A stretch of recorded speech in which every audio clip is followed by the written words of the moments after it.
How the Grinch Stole Christmas by Dr. Seuss. Every Who down in Whoville liked Christmas a lot.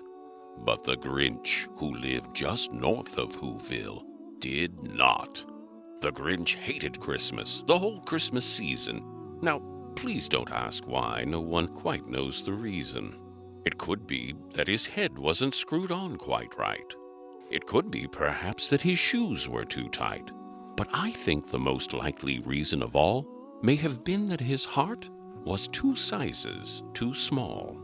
But whatever the reason, his heart or his shoes, he stood there on Christmas Eve hating the Whos, staring down from his cave with a sour, Grinchy frown at the warm lighted windows below in their town. For he knew every Who down in Whoville beneath was busy now hanging a mistletoe wreath. And they're hanging their stockings, he snarled with a sneer. Tomorrow is Christmas, it's practically here.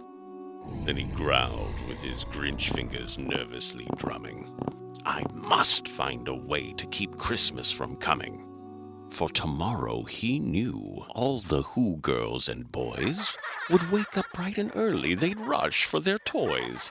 And then, oh, the noise. Oh, the noise, noise, noise, noise. That's one thing he hated. The noise, noise, noise, noise. Then the Whos, young and old, would sit down to a feast. And they'd feast, and they'd feast, and they'd feast, feast, feast, feast. They would start on Who pudding and rare Who roast beast, which was something the Grinch couldn't stand in the least. And then they'd do something he liked least of all. Every Who down in Whoville, the tall and the small, would stand close together with Christmas bells ringing. They'd stand hand in hand, and the Whos would start singing. They'd sing, and they'd sing, and they'd sing, sing, sing, sing. And the more the Grinch thought of the Who Christmas sing, the more the Grinch thought, I must stop this whole thing. Why, for 53 years I've put up with it now. I must stop Christmas from coming. But how? Then he got an idea. An awful idea. The Grinch got a wonderful, awful idea.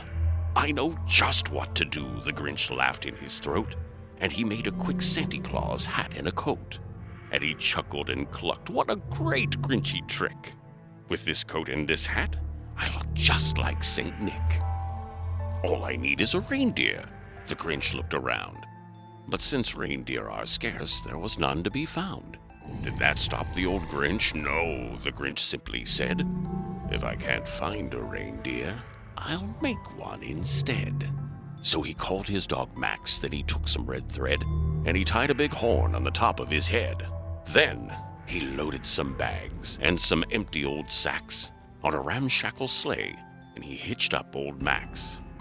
Then the Grinch said, giddy up, and the sleigh started down toward the homes where the Whos lay a snooze in their town. All their windows were dark, quiet snow filled the air. All the Whos were all dreaming sweet dreams without care.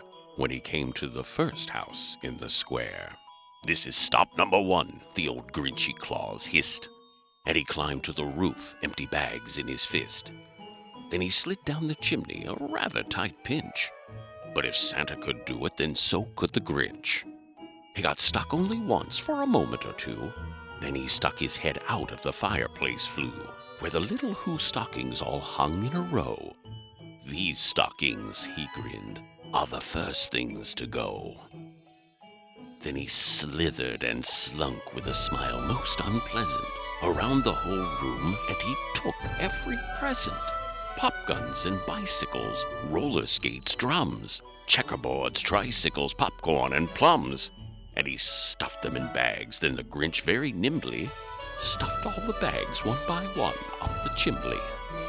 Then he slunk to the icebox. He took the Who's feast. He took the Who pudding. He took the roast beast. He cleaned out that icebox as quick as a flash. Why, that Grinch even took their last can of Who hash. Then he stuffed all the food up the chimney with glee. "And now," grinned the Grinch, "I will stuff up the tree." And the Grinch grabbed the tree, and he started to shove, when he heard a small sound like the coo of a dove.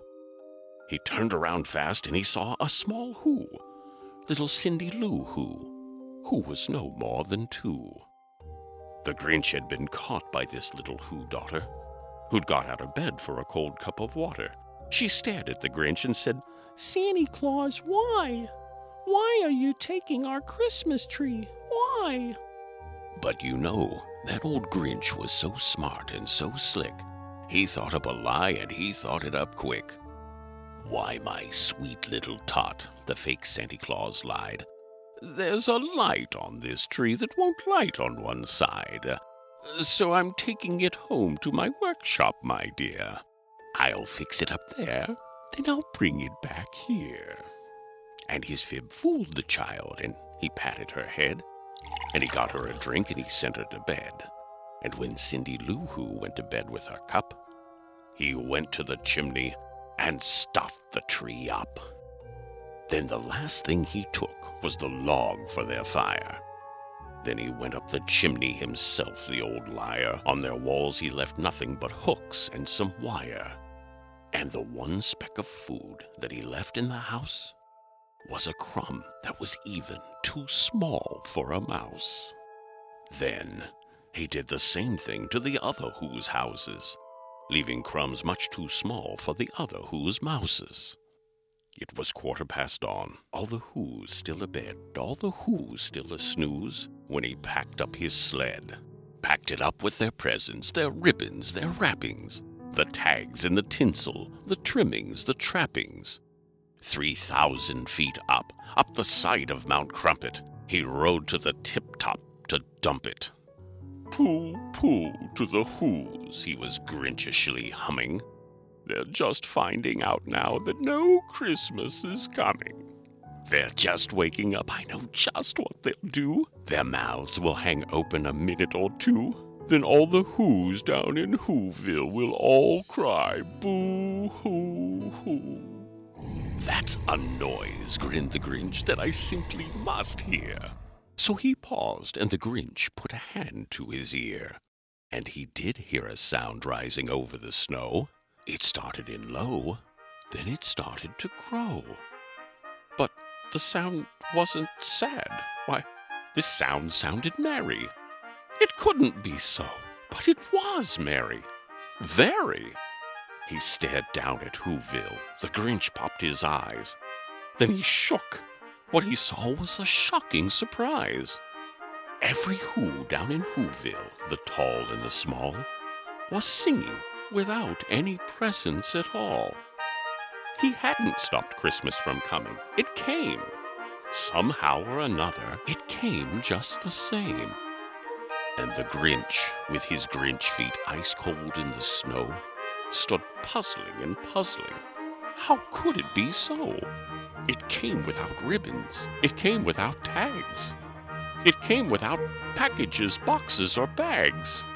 And he puzzled 3 hours till his puzzler was sore. Then the Grinch thought of something he hadn't before.